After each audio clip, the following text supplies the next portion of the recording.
Bueno, estamos acá en la casa de nuestros profesores de historia Cantoni, Mabel Cantoni y Juan Carlos Cantoni, que es que nosotros consideramos que ha apadrinado desde el primer día este proyecto que vamos desarrollando.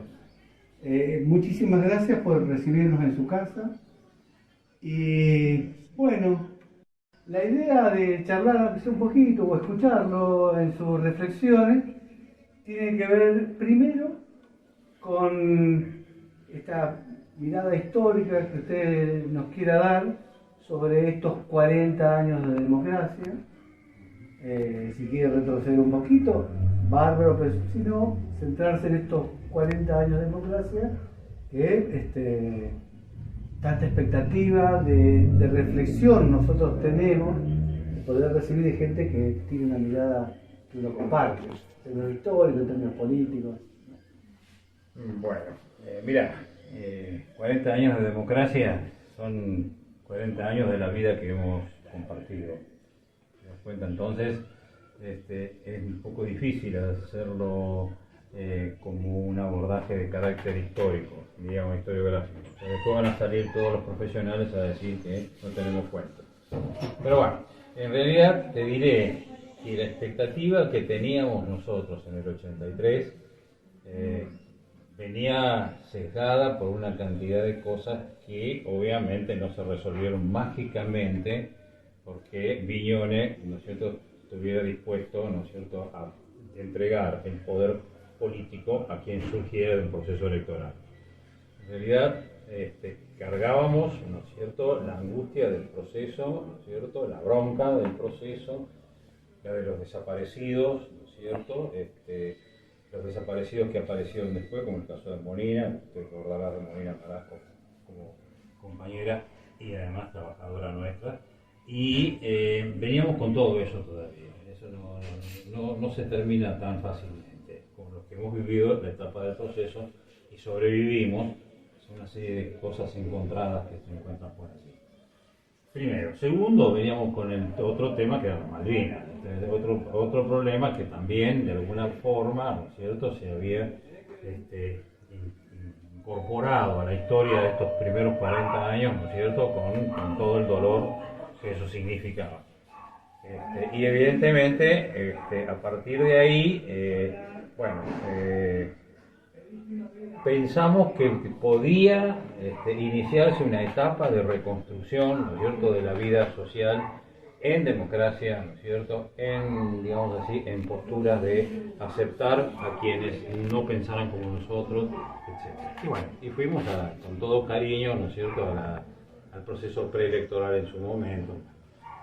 Ahí anduvimos en algún congreso, ¿no es cierto?, de cultura, ¿no es cierto?, que se hizo en aquel entonces, pensando de que estábamos preparándonos para una gran movida cultural que podía darse, ¿no es cierto?, con relación a la llegada de volver a reencontrarnos otra vez en el poder. Bueno, podría ser más largo todo esto, pero por ahí te digo que en alguna medida todo eso se vino a, como diríamos así, a derrumbar, pero no del todo, ¿no es cierto?, el día que Herminio Iglesias se le ocurrió la brillante idea de quemar un féretro. Entonces ese día, ¿no es cierto?, en el cierre de campaña, ¿no es cierto?, julio, claro, con un candidato a presidente que era Ítalo Argentino Luder, ¿no es cierto?, que evidentemente no era el líder, ¿no es cierto?, que podía, ¿no es cierto?, enamorar a las masas, como se dice vulgarmente. Pero de todas maneras era un hombre de, digamos así, de gran trayectoria dentro del peronismo, como para poder acompañar ese proceso. Bueno, de todas maneras, en definitiva, eso fue un cimbronazo, pero no perdimos la esperanza de volver. Y evidentemente seguimos trabajando. Lo que pasa es que a partir del 83 en adelante, hay una ausencia central en todo lo que es la vida política de quienes militamos dentro del peronismo, concretamente. Es la falta de líder. Porque por ahí dicen, nosotros somos populistas, ustedes son populistas, los que te acusan de populistas no tienen la más pálida idea, por decirlo suavemente, de lo que es el populismo. ¿Te das cuenta? No lo entienden ni ellos, ni los filósofos, ni los sociólogos, ni todos los que se han metido, ¿no es cierto?, a interpretar lo que es el populismo. Para nosotros el populismo es la encarnación histórica de eso que es pueblo, que es múltiple, que es digamos así, policlasista, ¿no es cierto?, que es de distintos sectores, pero que de alguna medida tienen todos una identidad en común. Y una identidad en común que de alguna medida se transforma, ¿no es cierto?, en aceptar el liderazgo que lo conduce. Si uno lee el viejo libro del general, ¿no es cierto?, cuando vos lees el manual de conducción política, te das cuenta que en alguna medida hay muchos que no lo han leído, y si lo han leído lo han escondido, porque más vale que hacer política partidaria cuando el peronismo, como movimiento populista, es movimiento y no partido. Por eso tiene que tener una doble condición: ser líder y conducir. Que se puede ser líder y no conducir. No se hereda. El liderazgo no se hereda. No se hereda. El liderazgo lo Es construye. innato. Y se construye a través de una personalidad con capacidad para conducir, pero fundamentalmente para hacer el trabajo hermenéutico de entender cuál es la problemática de la sociedad a la que pertenece y cuál es el momento histórico continental y mundial. Acá hay un hito y una irrupción enorme en la historia argentina, por ejemplo, que es cuando se sanciona la Constitución nueva. Claro. Esa Constitución que le da un carácter a las provincias que antes lo tenía el Estado Nacional, y una participación en sus bienes, en su política, que no siempre está consustanciada con la relación directa con el pueblo. Y ahí es donde aparece lo que llega al momento actual, todas esas tendencias que se van sumando, que reaparecen, y los jóvenes que no tienen conocimiento histórico, para nada. Han vaciado los profesorados de historia, pero lo peor es que lo que se ve a través de los medios, permanentemente y machacando, no es histórico, ni es histórico ni es verdad.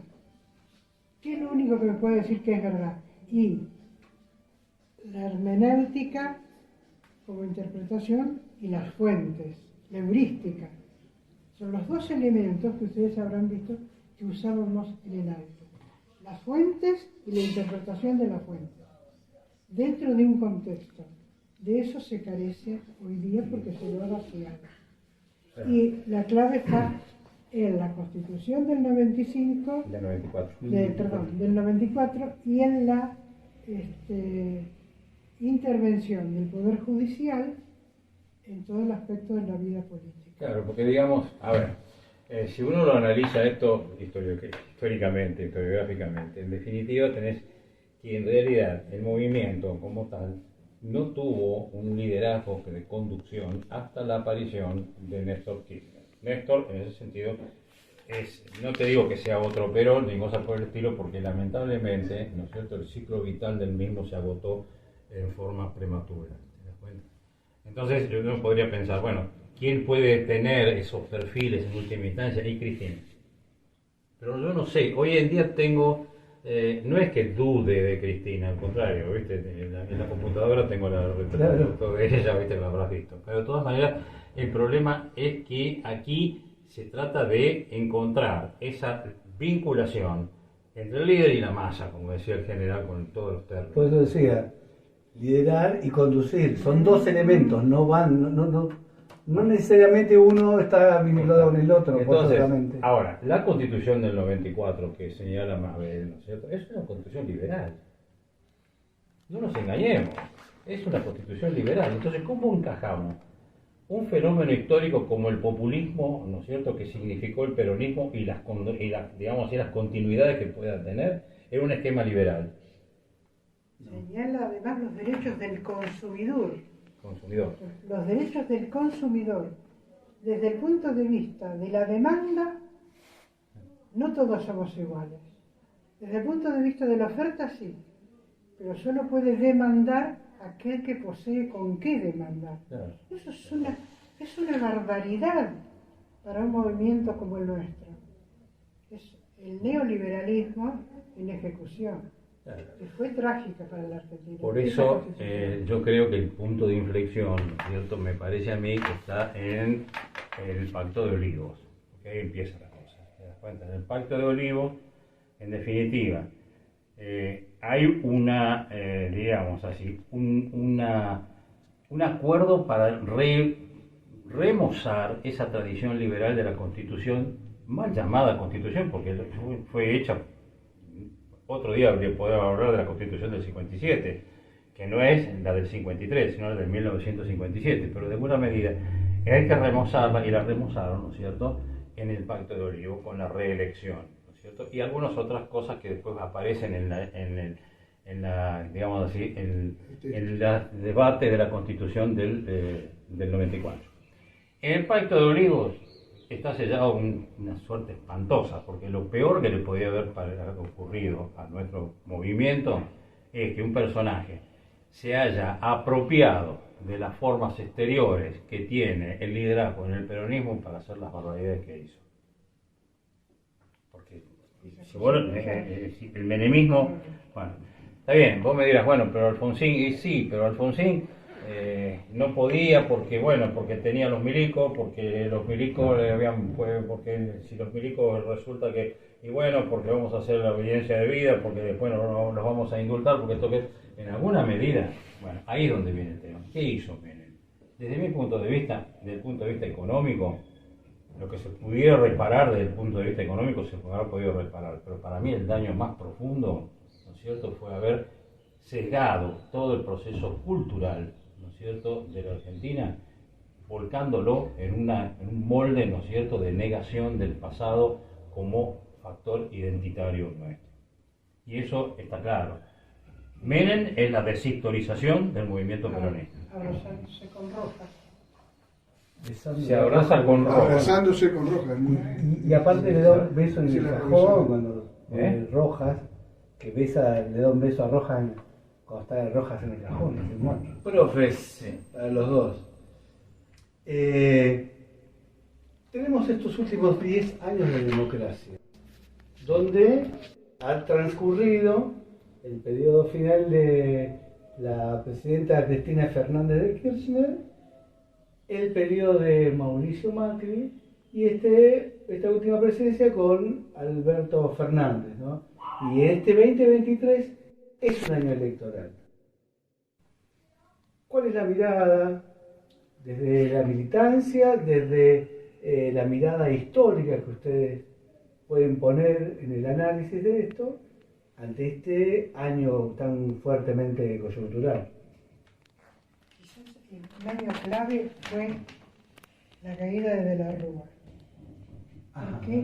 ¿Por qué quiero arrancar ahí? Porque la caída de la Rúa, se habla de las dotes de la Rúa, su aspecto pacífico, que a los 2 años de haber caído vuelve para ratificar que él no se quedó con un solo centavo, y todos lo festejan mucho, y se olvidan que de la Rúa se fue en un helicóptero, pero quedaron 19 muertos en la plaza, en la represión por empezar contra las madres, las mismas madres, y en otros lugares del país. Ese año es clave en la historia argentina, porque marca no algo que ya no había ocurrido, la gran tragedia del fusilamiento que se hace en la Plaza de Mayo contra Perón, para provocar la caída de Perón. El bombardeo, tal vez. El bombardeo y además del bombardeo, las características de la represión que se hace en ese momento en que entraban y salían chicos de la escuela. Lo cuento como experiencia propia porque yo salía de la escuela en ese momento. ¿Cómo pudimos cruzar?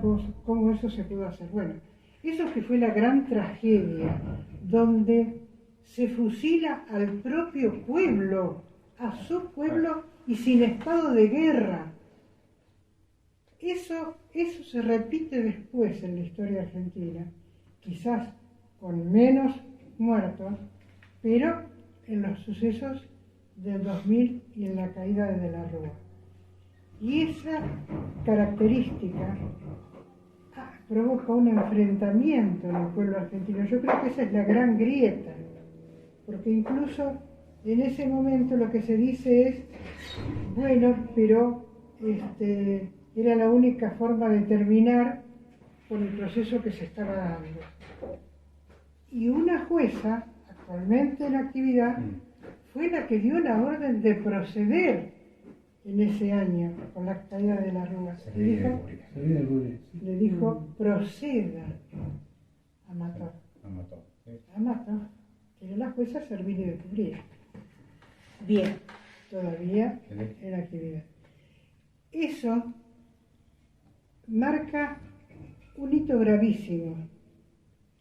No es una grieta, es una comprensión distinta de la realidad y de las posibles soluciones a esa realidad, pero también es la incapacidad de la enseñanza de la historia en poder formar jóvenes que lleven adelante la transformación del pensamiento a través de la discusión, a través de la consulta permanente de la documentación que existe, y la historia aparece como un relato creado por los medios de difusión.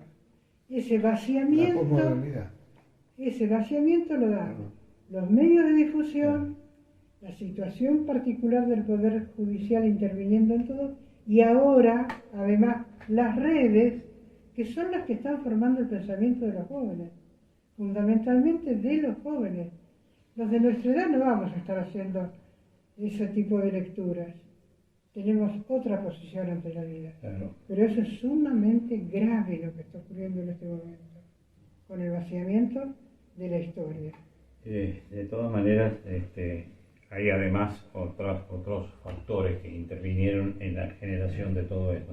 Porque la crisis del 2001, es cierto, uno podría hacer un análisis de la historia económica y todo lo demás para explicar por qué ocurrió la crisis del 2001. Pero hay algo que evidentemente, ¿no es cierto?, tiene mucho que ver con un proceso que viene de muy lejos, ¿no es cierto?, en la historia de Argentina. Por lo menos yo diría que durante la segunda mitad del siglo XX, porque cuando hablo del XIX, no, del siglo XX.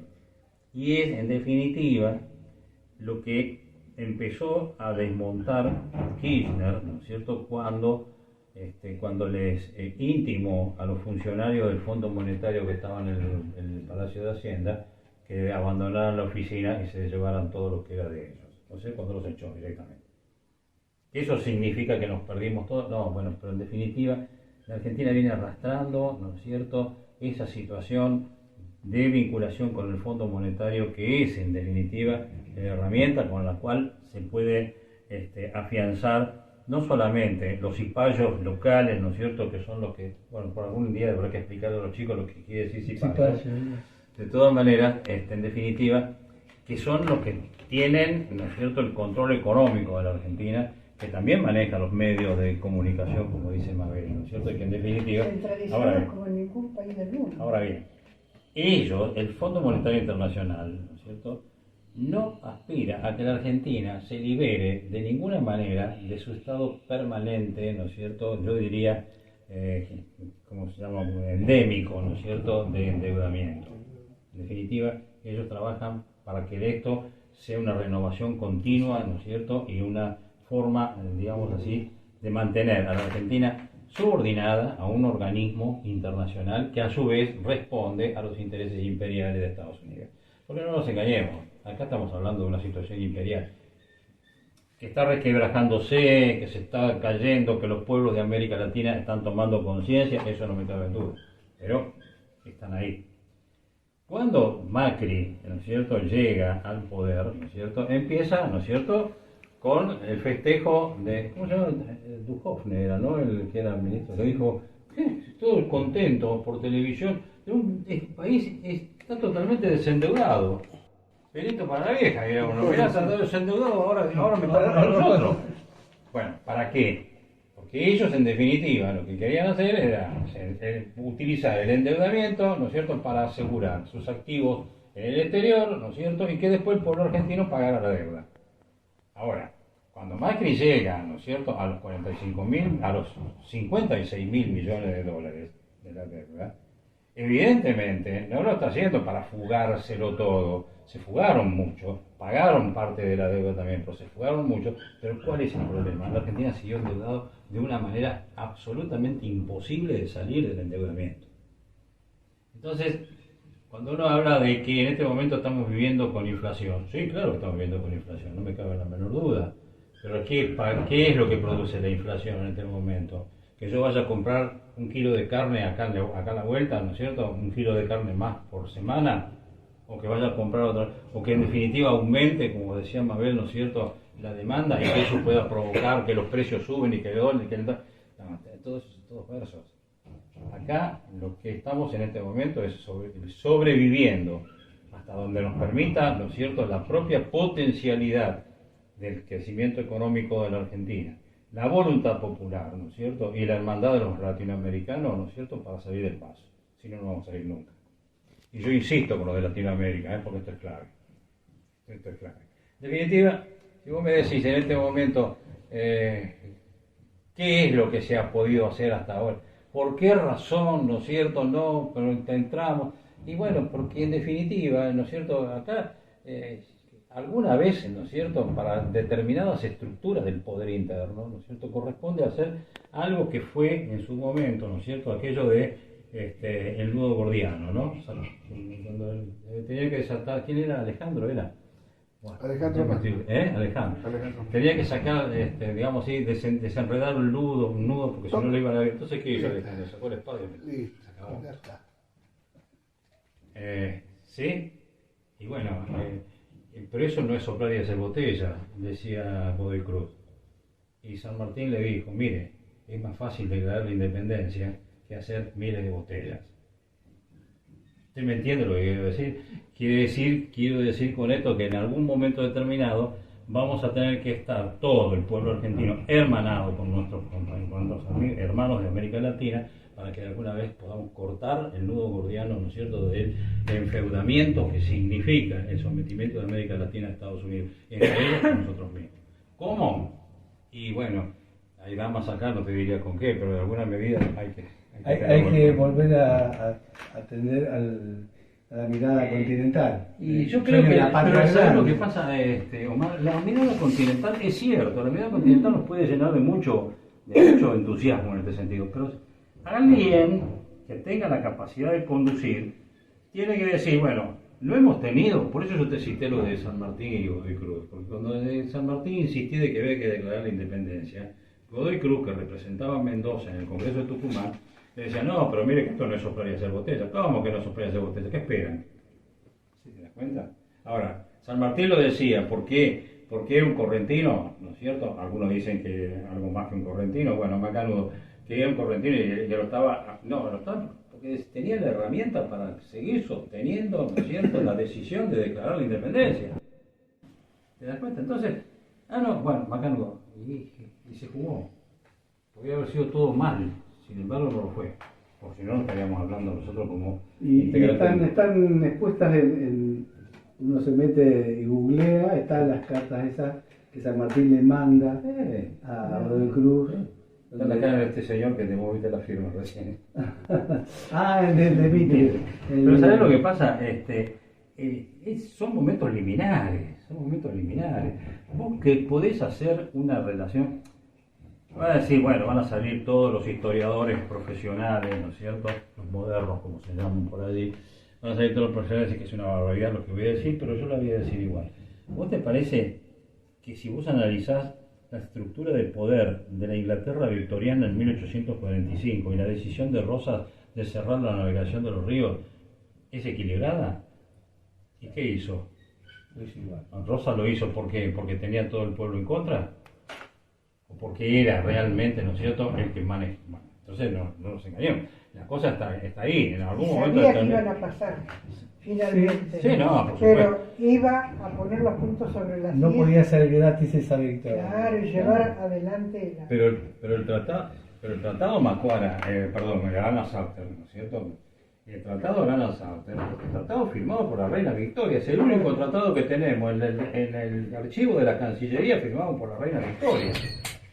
Escuchame, no era una señora que hace propaganda por televisión. Era la cabeza del Imperio Británico, que en ese momento estaba en una etapa de crecimiento. Marcando toda una época a nivel mundial. Entonces, bueno, vos me dirás, y bueno, pero la historia no se puede traer para el presente. No, la historia no se puede traer para el presente. Pero buscar, ¿no es cierto? Como decía Marechal, no me acuerdo bien la cita de Marechal, ¿no? Digamos así, ese mensaje del pueblo, ¿no es cierto? Que tira botellas, ¿no es cierto?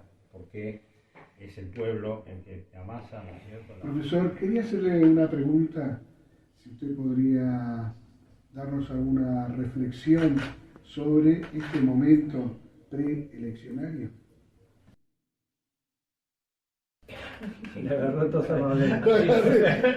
Bueno, en principio, yo creo que uno siempre piensa los problemas que se derivan de la leche derramada, ¿no? Como decía mi abuela, que no vuelve al cántaro, ¿no es cierto? O sea que lo que pasó ya está. En el momento actual es evidente, ¿no es cierto?, que yo veo dos cosas. Una, un crecimiento del liderazgo de Massa, ¿no es cierto?, que se está afianzando. Y cuando dije que la leche derramada y lo que pasó, no lo tomo en cuenta, porque si no vamos a meter a hurgar un poquito los antepasados o los antecedentes, ¿no es cierto?, entonces sería medio complicado para nuestro querido candidato. Pero de alguna medida está logrando levantar la estima colectiva, ¿no es cierto? Eso es importante. Y eso es pueblo, porque la estima, cuando estoy hablando de la autoestima, ¿no es cierto? No me refiero a una situación meramente individual, sino una situación que tiene que ver con un contexto social. Entonces hay pequeños comerciantes, pequeños empresarios de las pymes, porque están los dirigentes sindicales, algunos serán buenos, otros no lo serán tanto, pero bueno, porque están, ¿no es cierto?, de alguna medida la gente, ¿no es cierto?, los trabajadores, es decir, que yo creo que de alguna medida esto se está levantando, como decir, Podemos. Y la gestión de Kicillof. Bueno, el Maxi no me lo toca porque es definitiva. Sí. Y yo creo que en esas gestiones son las que están levantando un poco este espíritu, ¿no es cierto? Porque se nos venía abajo, en serio, se nos venía abajo. Yo no quiero pasarle facturas a Fernández, ¿cómo se llama? Alberto, en el sentido de que, bueno, pará, ¿viste? Pero vos podés, porque Alberto nunca tuvo la pasta del líder. Como decía Perón, el líder no se hace, nace. El líder es, ¿no es cierto? Y se transforma en un líder histórico cuando encuentra con el pueblo. Él no lo tuvo. Ahora, pedirle cuentas por eso, y no sé, no es justo, ¿no es cierto? Hizo lo que pudo en el periodo que pudo. Podría haber hecho esto otro, salió de su liberalismo, ¿no es cierto?, judicial o no, y bueno, eso es un problema aparte. Pero de todas maneras, estamos en una situación en este momento que esto está levantando otra vez la estima colectiva. ¿Ah? Es decir, la gente empieza a sentirse mejor. ¿Ah? Y entonces, ahora, no es el mismo estado de ánimo que preexistió, ¿no es cierto?, la caída de la NUCE en el 73. Eso servía todo, estoy de acuerdo. Pero de alguna medida, ¿no es cierto?, en este momento Massa se está llevando las cosas adelante. Y frente a Massa, en este momento, tenés dos casos. Y ahí tendríamos que elegir. A nosotros, ¿qué nos parece que sería mejor?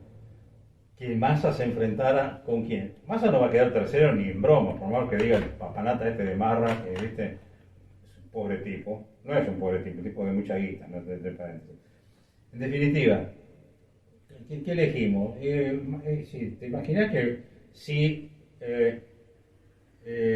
Massa tuviera que enfrentarse en un debate con Milei, los sube, los tira, ¿sabes? Los tira por acá atrás. Con cualquiera. La señora, la Pato, la vieja montonera, ¿no es cierto?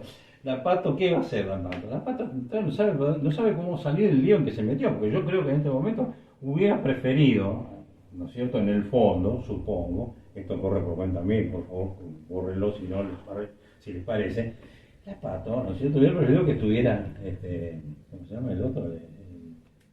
El que perdió la interna. La Reta. La reta, porque por lo menos le quedaba la posibilidad de decir, viste, te equivocaste. No, ahora es ella la que se tiene que poner al frente. Y no levanta, ¿eh? Según parece. Mañana no tenemos el debate presidencial. No hay que perdérselo. Eso Claro. Igual esto hay que editarlo, así que va a salir días posteriores del debate. ¿Quién? Esto que estamos filmando va a salir en días posteriores al debate. No, ¿lo sacan antes o no? Yo no lo admito. Yo entiendo que Cristina ya dio todo lo que podía. Intelectualmente puede seguir dando como siempre. Es una líder de muchos quilates. Eva Perón fue grande, hizo también lo que pudo. Es una época distinta y una formación distinta. Pero Cristina es una líder fuera de serie. Sí. Lo que pasa es que no se le puede pedir más, porque además su cuerpo no da más, con sus intervenciones, con el intento de asesinato y el estado de la hija. Esas son cosas que la han mermado mucho, y tampoco puede ser que siempre sea ella la que saca las papas del fuego. No, el líder es el líder. Es líder, Bueno. es el líder, pero Sí. nosotros esto lo hemos discutido mucho, pero no se puede poner al frente, porque además tienen que surgir de la generación siguiente los nuevos líderes. Que aprendan lo que tengan que aprender. Sí, qué lástima que no tenemos 15 años más de vida, pues si por lo menos podemos verlo. Claro, No, pero acá tiene razón. esto que decíamos al principio, ¿no? Sí. Una cosa es el liderazgo y otra cosa es la conducción.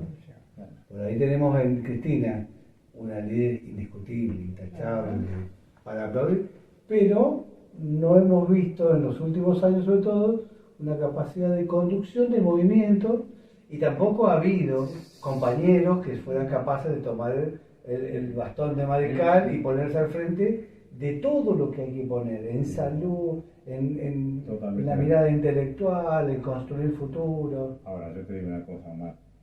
Darle el bastón de mariscal a alguien en el peronismo,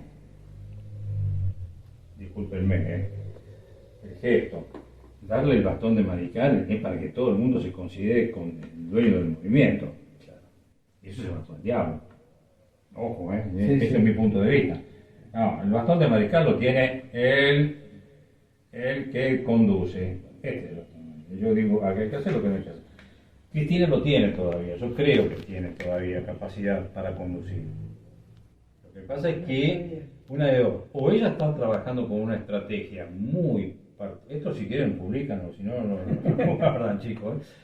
Ella está trabajando con una estrategia muy particular, digamos así, de quedarse ahí, ¿no es cierto?, y esperar el momento. Todo tiene que ver. Sí, pero es que ella lo que necesita lo que necesita en este momento es un poder, ¿no es cierto?, político capaz, ¿no es cierto?, de desmontar todo el aparato judicial, ¿no es cierto?, que no le va a permitir ni respirar. Ni siquiera le ha permitido, ¿no es cierto?, entender quiénes fueron los que la quisieron matar. ¿Pero? Y si especulamos de la mejor manera, ¿no?, con el triunfo de Massa. Es posible que Massa lo tenga que hacer, porque Massa no es, como dijo, ¿quién fue que lo dijo ayer? El juez, perdón, no un juez, sino un juez, el cordobés. Yo lo vi en el cuadro. Bueno, juez cuando dijo que Massa era ligerísimo, y yo creo que es ligerísimo. Un tipo muy inteligente, muy vivo, más que inteligente, yo creo que es más bien vivo. Es más vivo. Es más vivo. Y esa viveza, ¿no es cierto?, le lleva a medir, ¿no es cierto?, todos los porotos con los que cuenta y con los que no puede contar. Entonces, es muy probable que él, ¿no es cierto?, llegue a ser presidente de la República. Ahora, suponerse que de ahí en adelante ya es el líder histórico del peronismo, Claro, no, y esa distancia. y no sé, Pero bueno, eso yo creo que si él lo ve de esa manera, bueno, macanudo. Bueno, tenemos que seguir charlando en otra oportunidad. Sí, más Así tranquilidad. que muy agradecidos de que nos hayan abierto las puertas de su casa. Les cuento que el profesor Cantoni hasta nos mostró su biblioteca, que siempre cuando éramos Vos sí, estudiantes hablaban de la biblioteca. Yo quiero conocerlo. Y yo pensé que era esto solo, y esto no es esto solo. Este es el 20%. Este es el 20% y un poquito menos. ¿Vos sabés quién era Diego Luis Molinari? Sí. Bueno, Diego Luis Molinari, ¿no es cierto? Un hombre de estrecho relación con Perón en su momento, tenía la biblioteca más fabulosa que se puede imaginar, que puede existir en la imaginación de mucha gente en Buenos Aires. Entonces, yo me acuerdo que estaba el profesorado, en aquellos primeros años del profesorado, íbamos todos los jueves a la casa de Molinari. Y nosotros, y la biblioteca, el viejo se hacía el sonso, no decía nada, no quería que se la mostrara a nadie. Entonces, un buen día, a Serrat sabe todo esto porque lo vivimos juntos. Entonces le digo, un día nos dice, bueno, yo le voy a mostrar lo que es la biblioteca. Entonces subimos por una escalera bastante parecida a esta. La biblioteca mía no tiene corno que ver con la de Molinari. Abrió un poquito la puerta y esa es la biblioteca. Nosotros, ¡pum!, cerró todo. Bueno, ahora vamos abajo y seguimos hablando de política. Gracias, profe. No, por favor. Gracias, muy amable. Por favor.